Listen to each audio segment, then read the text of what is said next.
Hebrews chapter 2.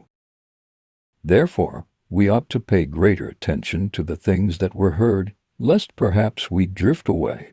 For if the word spoken through angels proved steadfast, and every transgression and disobedience received a just penalty, how will we escape if we neglect so great a salvation, which at the first having been spoken through the Lord, was confirmed to us by those who heard, God also testifying with them, both by signs and wonders, by various works of power and by gifts of the Holy Spirit, according to his own will?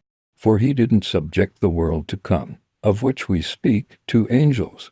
But one has somewhere testified, saying, What is man, that you think of him, or the Son of Man, that you care for him?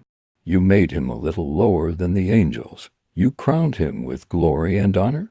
You have put all things in subjection under his feet, for in that he subjected all things to him, he left nothing that is not subject to him. But now we don't see all things subjected to him, yet, but we see him who has been made a little lower than the angels, Jesus, because of the suffering of death crowned with glory and honor, that by the grace of God he should taste of death for everyone.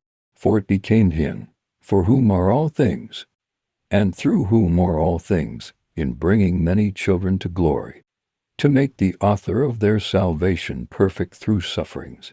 For both he who sanctifies and those who are sanctified are all from one.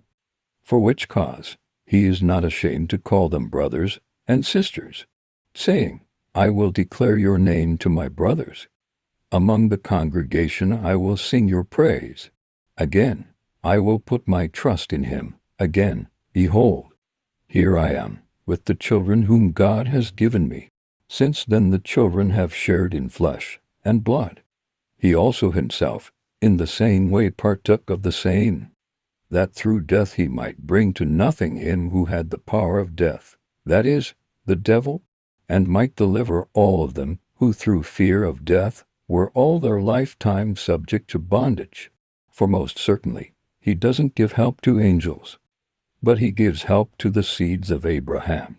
Therefore he was obligated in all things to be made like his brothers, that he might become a merciful and faithful high priest in things pertaining to God, to make atonement for the sins of the people. For in that he himself has suffered being tempted, he is able to help those who are tempted. Thank you for watching. Please like, subscribe, hit the bell, and share.